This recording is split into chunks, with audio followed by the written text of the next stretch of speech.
शरणं हरि शरणं हरि शरणं हरि शरणं हरि शरणं हरि शरणं हरि शरणं हरि शरणं शरणं हरि शरणं हरि शरणं हरि शरणं हरि शरणं जय हो हरि शरणं हरि शरणं हरि श्रीमद्भागवत भगवान की जय हो। ऐसी माँ के गर्भ में ये जीव शुद्ध बुद्ध स्वरूप होता है, लेकिन जीमी जीव ही माया लिपटानी।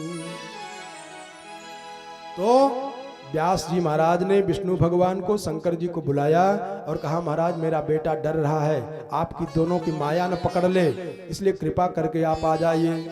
तो देवाधीनम जगत सर्वम मंत्राधीनं च देवता और ते मंत्रा ब्राह्मणाधीनम तस्मात् ब्राह्मण साक्षात देवता। अगर ब्राह्मण अपने पे आ जाए ना, अपने पे आ ही नहीं रहा है, गलत मार्ग पकड़ लिया है। बार बार सचेत कर रहा हूं, हरे अनमोल तेरा जीवन यूं ही गंवा रहा है, अनमोल तेरा जीवन यूं ही गंवा रहा है, अनमोल तेरा जीवन यूं ही गंवा रहा है। किस ओर तेरी मंजिल किस ओर जा रहा है, किस ओर तेरी मंजिल किस ओर जा रहा है, अनमोल तेरा जीवन यूं ही गंवा रहा है, अनमोल तेरा जीवन यूं ही गंवा रहा है। किस ओर तेरा मंजिल किस ओर तेरा मंजिल कहाँ जा रहे हो? किस ओर जा रहा है, अनमोल तेरा जीवन यूं ही गंवा रहा है, अनमोल तेरा जीवन यूं ही गंवा रहा है। सुधर जाओ, मंजिल की तरफ चलने का प्रयास करिए, भटकिए मत। आहा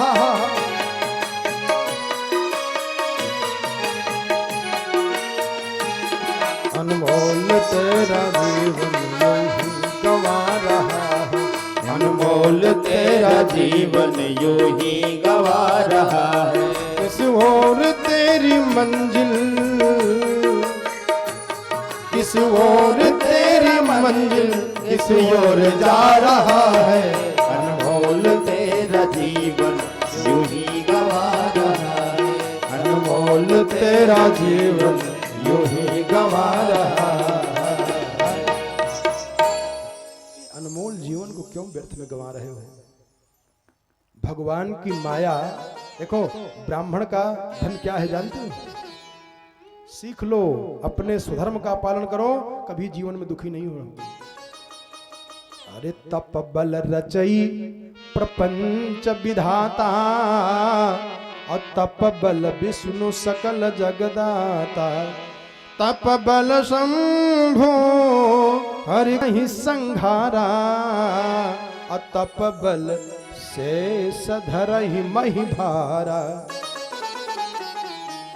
और तप बल विप्र सदा बटियारा है। तप बल विप्र सदा बलियारा।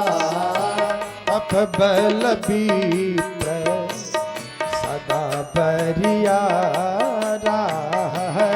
तप बल तपस्या करो, सदा बलियारा।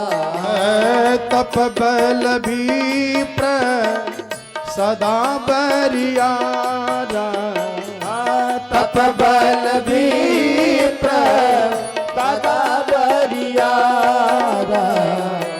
इनके कोपन रखवारा। इनके कोपन को रखवारा इनके कोपन को रखवारा हो, इनके कोपन को रखवारा।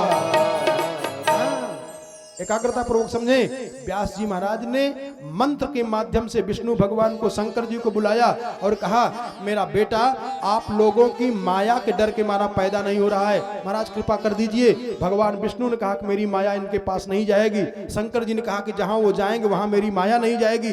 12 वर्ष के बाद पैदा हुआ बालक। अरे राम राम। जब पैदा हुए 12 वर्ष के बाद इनको शुद्ध विशुद्ध ज्ञान है, इसलिए संसार में फंसे नहीं। ये नाल बेवाई के साथ जंगल की यात्रा करना शुरू कर दिए। व्यास जी और उनकी पत्नी अरणी छाती पीट के रो रही हैं। यम प्रव्रजन्तमनुपे तमपेत कृत्यम द्वैपायनो विरह का तरया जुहाव पुत्रेति तन्मयतया तरवोऽभिनेदुः स्तं सर्वभूतहृदयं मुनिमानतोऽस्मि। बेटा कहाँ जा रहे हो? बहुत रोए लेकिन लौटे नहीं। परिणाम क्या हुआ?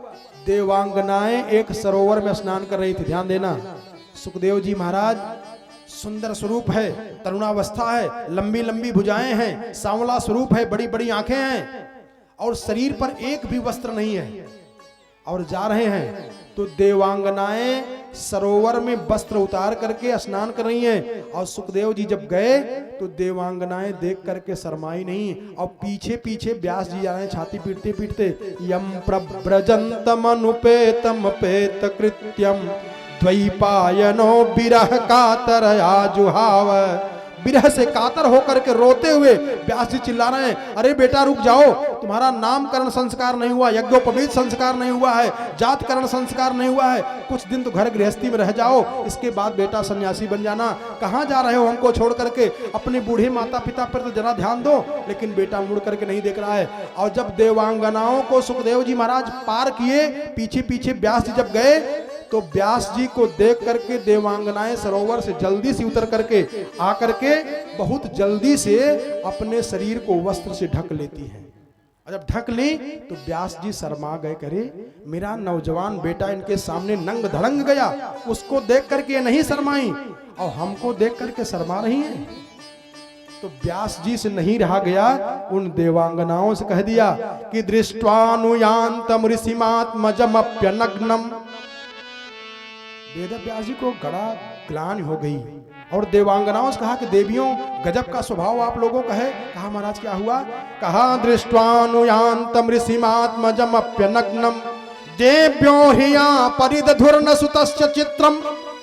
मेरा नौजवान बेटा नंग धड़ंग तुम्हारे सामने गया, उसको देख करके नहीं शर्माई और हमको देख करके अपने शरीर को वस्त्र से ढक ले रही हो। अरे तद्वीक्ष पृच्छति मुनौ जगत दुस्तवास्ति। देवियों मैं फलाहार रहता हूं, कभी मैं भोजन नहीं करता हूं, वलकल वसलधारी हूं, फलाहारी हूं और मेरी दाढ़ी बाल सब में पक गया है, मैं वृद्ध हो गया हूं। हमको देख करके शर्माई हो और मेरा नौजवान बेटा नंग धड़ंग तुम्हारे सामने से गया, उसको देख करके नहीं शर्माई, क्यों? तद्वीक्ष पृच्छति मुनौ, इस दृश्य को देख करके पृच्छति मुनौ। व्यास जी ने उन देवांगनाओं से पूछ लिया तो देवांगनाओं ने हाथ जोड़ करके कहा कि गुरुदेव मैं जानती हूं कि आप वेद व्यास हैं, आपको जैसा विद्वान दुनिया में न था न है न भविष्य में हो सकता है, लेकिन नाथ कृपा करिएगा, क्षमा करिएगा हमको, हम लोग देवांगनाएं हैं, हमारी आंख में आंख मिला करके कोई पुरुष बात कर ले तो उसके अंदर की सारी भावनाएं हम लोग जान जाती हैं। फिर कहा स्त्री पुंविधा न सुतस्य विविक्त दृष्टे। कहा जो आपके सुपुत्र हैं उनकी दृष्टि में सर्वम खल्वमिदं ब्रह्म, सी राम मैं सब जब जानी। उनकी दृष्टि में संसार के समस्त लोग जीव जंतु ब्रह्ममय दिख रहे हैं, सी राम मैं सब जग जानी। लेकिन महाराज नाराज मत होइएगा, आपकी दृष्टि में भी स्त्री और पुरुष का भेद बना हुआ है, इसलिए आपको देख करके शर्म लग गई। अपनी आत्मा से कोई शर्माता है क्या? वो तो मेरी आत्मा है सुखदेव जी। अरे जब सुखदेव जी को कहा कि मेरी आत्मा है तो गदगद हो गए व्यास जी और आंखें भर आई कि वाह बेटा तू इतना आगे निकल गया है। इस प्रसंग को लेते हुए गोस्वामी जी ने बताया, और जितने नवयुवक बैठे हो मेरी बात पर ध्यान दे करके समझ लें इस बात को, जो यहाँ सुन रहे हैं सबके लिए एक बहुत सुंदर संदेशा दे रहा हूँ, इस माध्यम से सीख लो, जीवन में सुखी रहोगे, कभी दुख आएगा ही नहीं। इसी प्रसंग को लेते हुए गोस्वामी जी ने मानस में उतारा। उन्होंने कहा ना कि नाना पुराण निगमा गम सम्मतम यद रामायणे निगदितम क्वच दन्य तोपी। मैं समस्त पुराणों का सार भर रहा हूँ मानस में, अपनी तरफ से कुछ नहीं लिख रहा हूँ। तो भागवत जी की इस प्रसंग को लेकर के उठाया, निकाल लिखा क्या? हरि जऊ चाहिए आपन कल्याणा, जऊ चाहिए आपन कल्याणा, जऊ चाहिए आपन कल्याणा, जऊ चाहिए आपन कल्याणा। सो जसो सुमति सो भगति सुख नाना, सो जसो सुमति सो भगति सुख नाना। सो पर नारी लीलार गोसाई, सो पर नारी लीलार गोसाई। अरे सो पर नारी लीलार गोसाई, सो पर नारी लीलार गोसाई। तजऊ चौथी के चंद्र की नाई, तजऊ चौथ के सुखी रहोगे प्यारे। अरे तजऊ चौथी के चंद्र की नाई, हाँ तजऊ चौथी के चंद्र की नाई। पराई स्त्री का ललाट मत देखो। हो आपका नया फैशन हुआ है, अब क्या करोगे? अगर दिख भी जाए तो अपनी भावना को शुद्ध बना लो। कैसे देखना है, किस भाव में देखना है? हरे देवी पूजी पद कमल तुम्हारा, देवी पूजे पद, देवी मान करके दर्शन कर लो। देवी पूजी पद कमल तुम्हारे, देवी पूजे पद कमल तुम्हारे। सुर नर मोहि सब मोहि सुखारे, सुर नर मुनि सब मोहि सुखारे। हमारा कहने का अभिप्राय ये है कि इतनी अच्छी दृष्टि प्राप्त हो गई है सुखदेव जी महाराज को, जिनको देख करके देवांगनाएं कहें कि मेरी आत्मा है।